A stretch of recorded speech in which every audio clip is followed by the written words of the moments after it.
Congratulations on deciding to take action on your cravings. So, in day 2, we are going back to look at the actual triggers of what is causing your cravings, because majority of the cravings have some kind of a trigger behind it. Once we understand what the trigger is, it will be a lot easier to figure out these cravings and to stop them, to replace them with something that is a lot healthier. So let us understand some of the very common triggers. The first important common trigger is stress.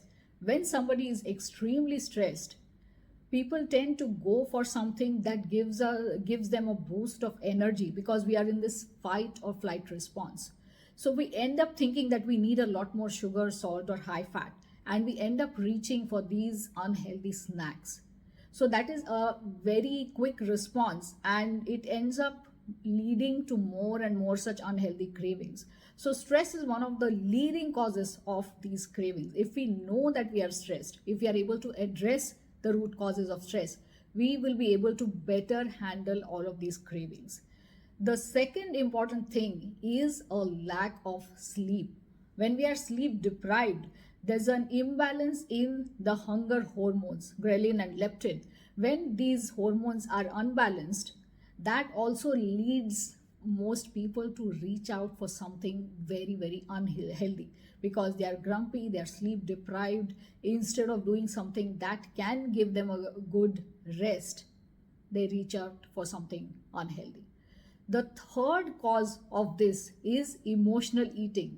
When people are in these emotions of anxiety, sadness, depression, or anything else, they reach out for snacks because they kind of give them comfort. These foods are so addictive, and we get into this habit of eating these unhealthy foods. So it's kind of an emotional balm, but that leads to more and more unhealthy habits, that leads to more and more disruptions in our emotions, because as I said before, there's a gut brain axis, and once the microbiome is disturbed, it is going to cause havoc on our emotions. So things will get worse if we do not fix it right now. So the emotional causes of it are also very important to address. Figure out your triggers. Is it emotional eating that you are doing? Is it because of stress? Is it because of a lack of sleep? The fourth important thing that we can consider here is because of poor hydration. Yes, even when we are not hydrated enough, being dehydrated causes us to feel like we are hungry or we want to reach out for something, and then we realize that, oh, it's not time for breakfast, nor is it time for lunch or dinner, it's somewhere in between, so let me reach out for something that's quick. And what people do is end up eating all of these unhealthy snacks when in reality they are actually thirsty. So instead of going for something unhealthy, it's better to reach out for some water. The fifth important thing is social reasons. We are so conditioned to look around ourselves to see the environment. Maybe your workplace or whatever videos you might be watching, there are so many commercials that are showing us junk food all the time. Or we see other people eating unhealthy things at work or even in our families.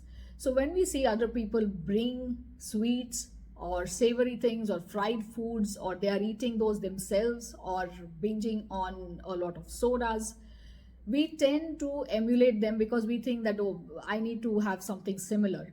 And there are these social reasons which actually don't make sense, but we have this conditioning going on in our subconscious brain. We do it without even thinking.